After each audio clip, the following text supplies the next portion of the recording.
A Room with a View, by E.M. Forster. Chapter 15. The Disaster Within. The Sunday after Miss Bartlett's arrival was a glorious day, like most of the days of that year. In the Weald, autumn approached, breaking up the green monotony of summer, touching the parks with the grey bloom of mist, the beech-trees with russet, the oak-trees with gold. Up on the heights, battalions of black pines witnessed the change, themselves unchangeable. Either country was spanned by a cloudless sky, and in either arose the tinkle of church bells. The garden of Windy Corner was deserted except for a red book, which lay sunning itself upon the gravel path. From the house came incoherent sounds, as of females preparing for worship. "The men say they won't go." "Well, I don't blame them." "Minnie says, need she go?" "Tell her no nonsense." "Anne, Mary, hook me behind." "Dearest Lucia, may I trespass upon you for a pin?" For Miss Bartlett had announced that she, at all events, was one for church. The sun rose higher on its journey, guided not by Phaethon but by Apollo, competent, unswerving, divine. Its rays fell on the ladies whenever they advanced towards the bedroom windows, on Mr. Beebe down at Summer Street as he smiled over a letter from Miss Catherine Allen, on George Emerson cleaning his father's boots, and lastly, to complete the catalogue of memorable things, on the red book mentioned above. The ladies move, Mr. Beebe moves, George moves, and movement may engender shadow. But this book lies motionless, to be caressed all the morning by the sun, and to raise its covers slightly, as though acknowledging the caress. Presently Lucy steps out of the drawing-room window. Her new cerise dress has been a failure, and makes her look tawdry and wan. At her throat is a garnet brooch, on her finger a ring set with rubies, an engagement ring. Her eyes are bent to the Weald. She frowns a little, not in anger, but as a brave child frowns when he is trying not to cry. In all that expanse no human eye is looking at her, and she may frown unrebuked, and measure the spaces that yet survive between Apollo and the western hills. "Lucy, Lucy, what's that book? Who's been taking a book out of the shelf and leaving it about to spoil?" "It's only the library book that Cecil's been reading." "But pick it up, and don't stand there idling like a flamingo." Lucy picked up the book and glanced at the title listlessly, Under a Loggia. She no longer read novels herself, devoting all her spare time to solid literature in the hope of catching Cecil up. It was dreadful how little she knew, and even when she thought she knew a thing, like the Italian painters, she found she had forgotten it. Only this morning she had confused Francesco Francia with Piero della Francesca, and Cecil had said, "What? You aren't forgetting your Italy already?" And this too had lent anxiety to her eyes when she saluted the dear view and the dear garden in the foreground, and above them, scarce conceivable elsewhere, the dear sun. "Lucy, have you a sixpence for Minnie and a shilling for yourself?" She hastened in to her mother, who was rapidly working herself into a Sunday fluster. "It's a special collection, I forget what for. I do beg no vulgar clinking in the plate with halfpennies. See that Minnie has a nice bright sixpence. Where is the child? Minnie? Oh, that book's all warped. Gracious, how plain you look. Put it under the atlas to press. Minnie!" "Oh, Mrs. Honeychurch!" from the upper regions. "Minnie, don't be late. Here comes the horse." It was always the horse, never the carriage. "Where's Charlotte? Run up and hurry her. Why is she so long? She had nothing to do. She never brings anything but blouses. Poor Charlotte, how I do detest blouses. Minnie!" Paganism is infectious, more infectious than diphtheria or piety, and the rector's niece was taken to church protesting. As usual, she didn't see why. Why shouldn't she sit in the sun with the young men? The young men, who had now appeared, mocked her with ungenerous words. Mrs. Honeychurch defended orthodoxy, and in the midst of the confusion Miss Bartlett, dressed in the very height of fashion, came strolling down the stairs. "Dear Marian, I am very sorry, but I have no small change, nothing but sovereigns and half-crowns. Could any one give me—" "Yes, easily. Jump in. Gracious me, how smart you look! What a lovely frock! You put us all to shame." "If I did not wear my best rags and tatters now, when should I wear them?" said Miss Bartlett reproachfully. She got into the victoria and placed herself with her back to the horse. The necessary uproar ensued, and then they drove off. "Good-bye. Be good," called out Cecil. Lucy bit her lip, for the tone was sneering. On the subject of church and so on, they had had rather an unsatisfactory conversation. He had said that people ought to overhaul themselves, and she did not want to overhaul herself. She did not know how it was done. Honest orthodoxy Cecil respected, but he always assumed that honesty is the result of a spiritual crisis. He could not imagine it as a natural birthright, that might grow heavenward like the flowers. All that he said on this subject pained her, though he exuded tolerance from every pore. Somehow the Emersons were different.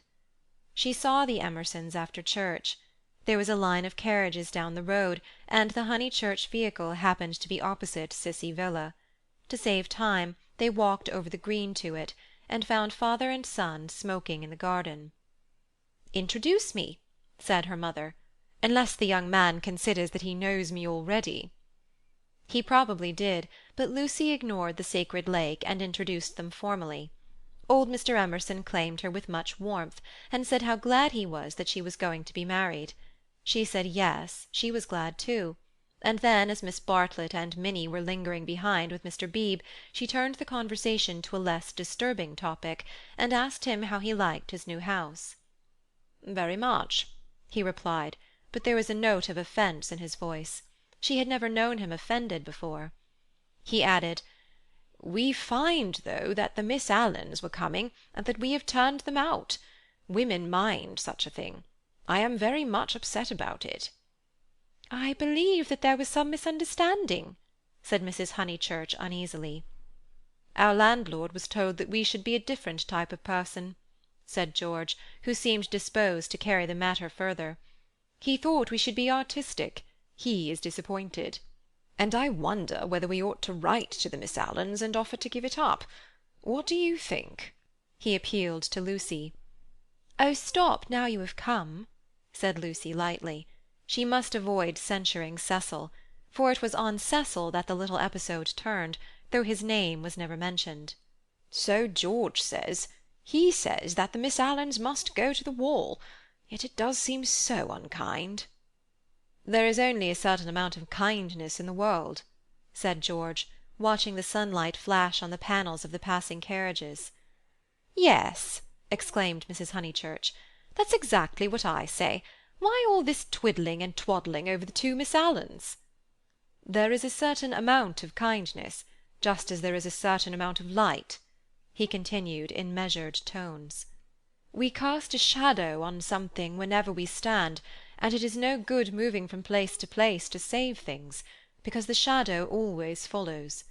Choose a place where you won't do harm. Yes, choose a place where you won't do much harm, and stand in it for all you are worth, facing the sunshine." "Oh, Mr. Emerson, I see you're clever." "Eh?" "I see you're going to be clever. I hope you didn't go behaving like that to poor Freddy." George's eyes laughed, and Lucy suspected that he and her mother would get on rather well. "No, I didn't," he said. "He behaved that way to me. It is his philosophy. Only he starts life with it, and I have tried the note of interrogation first." "What do you mean? No, never mind what you mean. Don't explain. He looks forward to seeing you this afternoon. Do you play tennis? Do you mind tennis on Sunday?" "George mind tennis on Sunday? George, after his education, distinguish between Sunday—" "Very well, George doesn't mind tennis on Sunday. No more do I. That's settled. Mr. Emerson, if you could come with your son, we should be so pleased." He thanked her, but the walk sounded rather far. He could only potter about in these days. She turned to George. "And then he wants to give up his house to the Miss Alans." "I know," said George, and put his arm round his father's neck. The kindness that Mr. Beebe and Lucy had always known to exist in him came out suddenly, like sunlight touching a vast landscape. A touch of the morning sun? She remembered that in all his perversities he had never spoken against affection. Miss Bartlett approached. "You know our cousin, Miss Bartlett?" said Mrs. Honeychurch pleasantly. "You met her with my daughter in Florence." "Yes, indeed," said the old man, and made as if he would come out of the garden to greet the lady.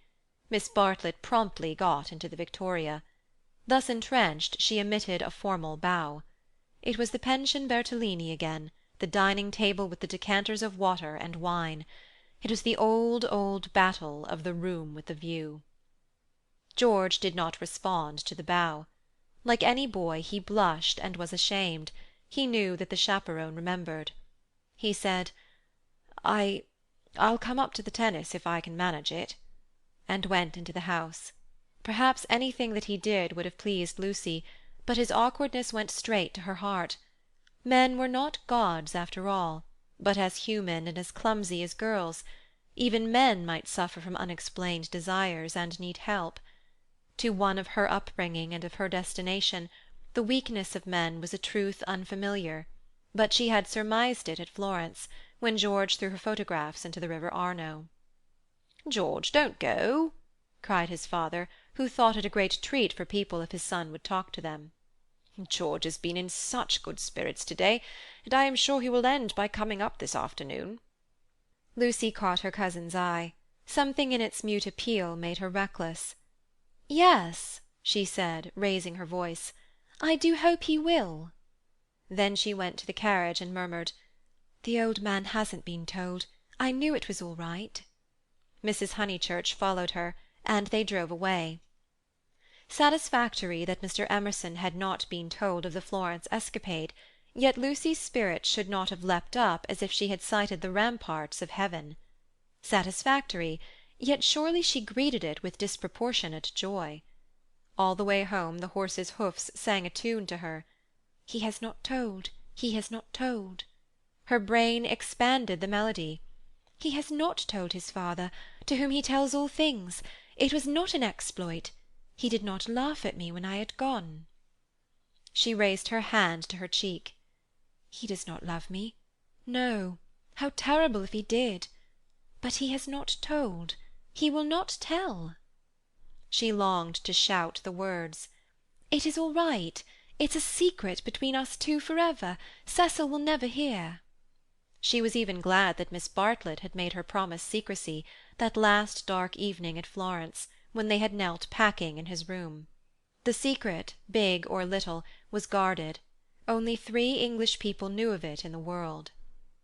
Thus she interpreted her joy. She greeted Cecil with unusual radiance, because she felt so safe.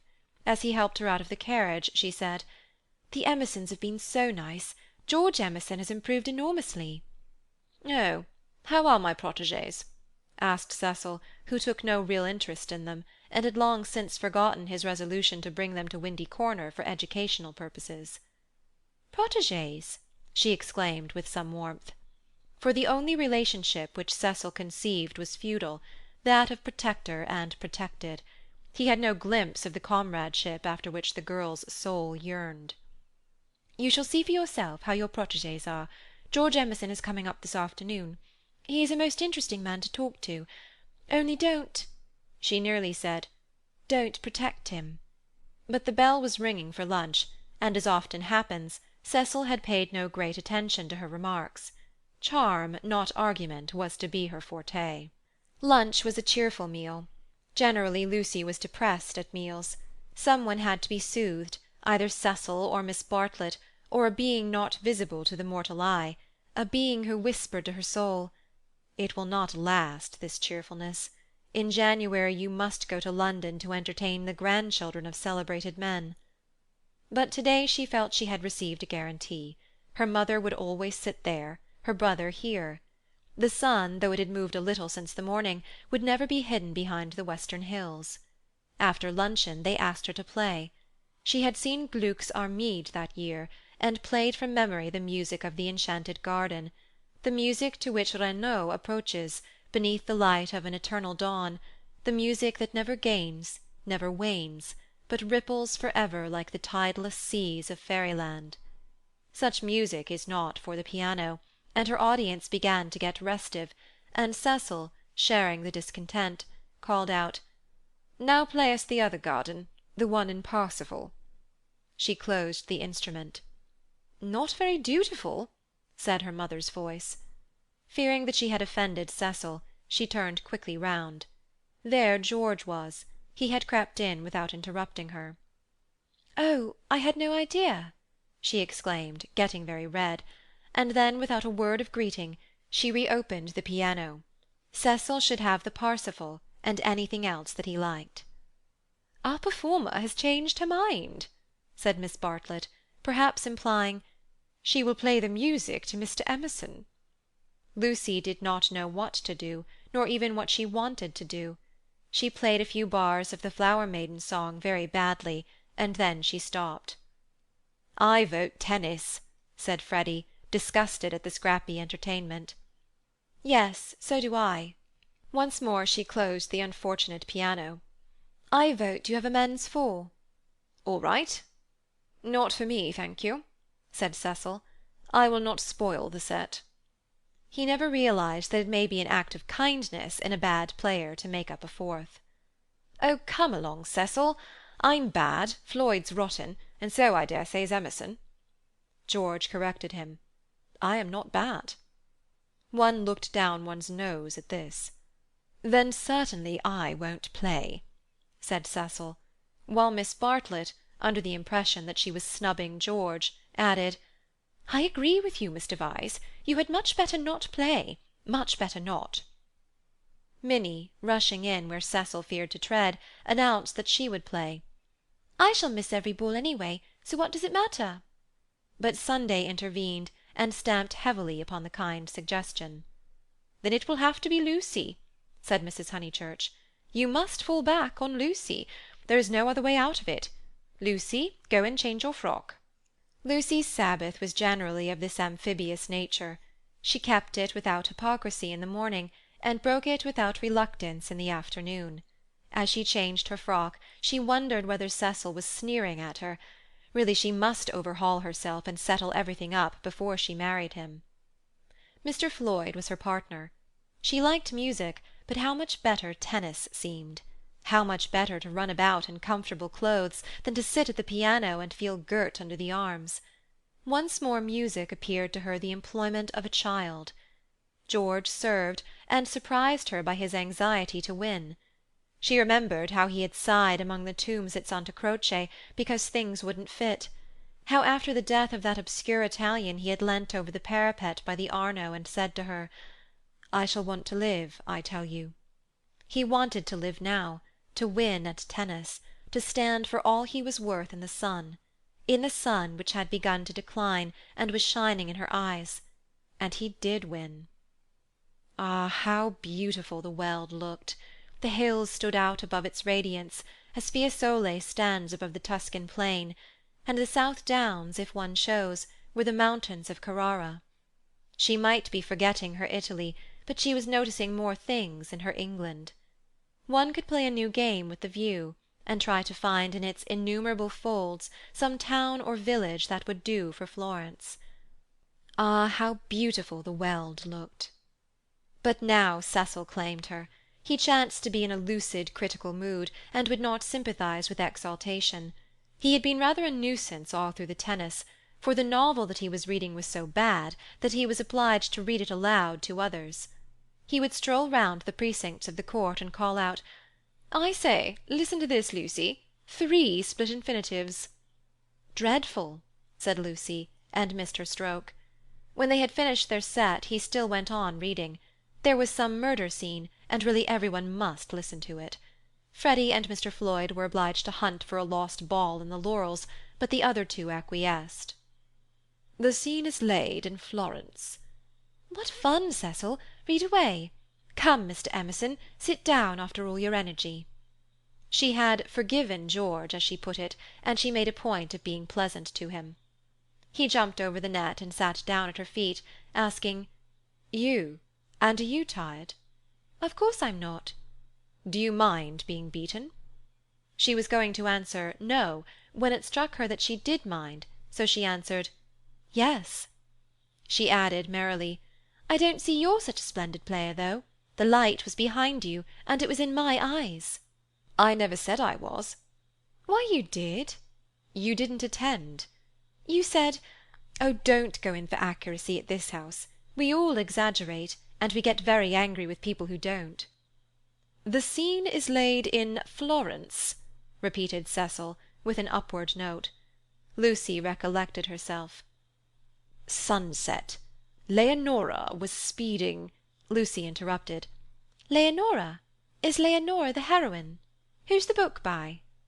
"Joseph Emery Prank. Sunset. Leonora was speeding across the square. Pray the saints she might not arrive too late. Sunset. The sunset of Italy. Under Orcagna's loggia, the Loggia de Lanzi, as we sometimes call it now." Lucy burst into laughter. "Joseph Emery Prank, indeed! Why, it's Miss Lavish. It's Miss Lavish's novel, and she's publishing it under somebody else's name." "Who may Miss Lavish be?" "Oh, a dreadful person. Mr. Emerson, you remember Miss Lavish?" Excited by her pleasant afternoon, she clapped her hands. George looked up. "Of course I do. I saw her the day I arrived at Summer Street. It was she who told me that you lived here." "Weren't you pleased?" She meant to see Miss Lavish, but when he bent down to the grass without replying, it struck her that she could mean something else. She watched his head, which was almost resting against her knee, and she thought that the ears were reddening. "No wonder the novel's bad," she added. "I never liked Miss Lavish, but I suppose one ought to read it as one's met her." "All modern books are bad," said Cecil, who was annoyed at her inattention, and vented his annoyance on literature. "Everyone writes for money in these days." "Oh, Cecil!" "It is so. I will inflict Joseph Emery Prank on you no longer." Cecil this afternoon seemed such a twittering sparrow. The ups and downs in his voice were noticeable, but they did not affect her. She had dwelt amongst melody and movement, and her nerves refused to answer to the clang of his. Leaving him to be annoyed, she gazed at the black head again. She did not want to stroke it, but she saw herself wanting to stroke it. The sensation was curious. "How do you like this view of ours, Mr. Emerson?" "I never notice much difference in views." "What do you mean?" "Because they're all alike. Because all that matters in them is distance and air." "Humph!" said Cecil, uncertain whether the remark was striking or not. "My father," he looked up at her, and he was a little flushed, "says that there is only one perfect view, the view of the sky straight over our heads, and that all these views on earth are but bungled copies of it." "I expect your father has been reading Dante," said Cecil, fingering the novel, which alone permitted him to lead the conversation. "He told us another day that views are really crowds, crowds of trees and houses and hills, and are bound to resemble each other like human crowds, and that the power they have over us is something supernatural, for the same reason." Lucy's lips parted. "For a crowd is more than the people who make it up. Something gets added to it, no one knows how, just as something has got added to those hills." He pointed with his racket to the South Downs. "What a splendid idea!" she murmured. "I shall enjoy hearing your father talk again. I'm so sorry he's not so well." "No, he isn't well." "There's an absurd account of a view in this book," said Cecil. "Also that men fall into two classes, those who forget views and those who remember them, even in small rooms." "Mr. Emerson, have you any brothers or sisters?" "None. Why?" "You spoke of us." "My mother, I was meaning." Cecil closed the novel with a bang. "Oh, Cecil, how you make me jump!" "I will inflict Joseph Emery Prank on you no longer."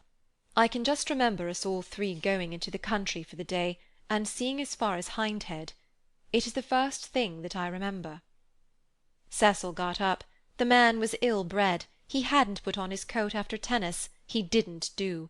He would have strolled away if Lucy had not stopped him. "Cecil, do read the thing about the view." "Not while Mr. Emerson is here to entertain us."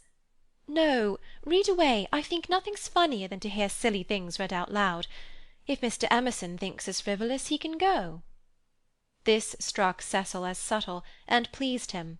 It put their visitor in the position of a prig. Somewhat mollified, he sat down again. "Mr. Emerson, go and find tennis balls." She opened the book. Cecil must have his reading and anything else that he liked. But her attention wandered to George's mother, who, according to Mr. Eager, had been murdered in the sight of God, and according to her son, had seen as far as Hindhead. "Am I really to go?" asked George. "No, of course not really," she answered. "Chapter 2, said Cecil, yawning. "Find me Chapter 2 if it isn't bothering you." Chapter 2 was found, and she glanced at its opening sentences. She thought she had gone mad. "Here, hand me the book." She heard her voice saying, "It isn't worth reading. It's too silly to read. I never saw such rubbish. It oughtn't to be allowed to be printed." He took the book from her. "Leonora," he read, "sat pensive and alone. Before her lay the rich champaign of Tuscany, dotted over with many a smiling village. The season was spring." Miss Lavish knew somehow, and had printed the past in draggled prose, for Cecil to read and for George to hear. "A golden haze," he read. He read, "Afar off the towers of Florence, while the bank on which she sat was carpeted with violets. All unobserved, Antonio stole up behind her." Lest Cecil should see her face, she turned to George, and she saw his face. He read, "There came from his lips no wordy protestation such as formal lovers use. No eloquence was his, nor did he suffer from the lack of it. He simply enfolded her in his manly arms." There was a silence. "This isn't the passage I was wanting," he informed them. "There is another, much funnier, further on." He turned over the leaves. "Should we go into tea?" said Lucy, whose voice remained steady. She led the way up the garden, Cecil following her, George last. She thought a disaster was averted. But when they entered the shrubbery, it came. The book, as if it had not worked mischief enough, had been forgotten, and Cecil must go back for it. And George, who loved passionately, must blunder against her in the narrow path. "No," she gasped, and for the second time was kissed by him. As if no more was possible, he slipped back. Cecil rejoined her, and they reached the upper lawn alone. End of chapter 15.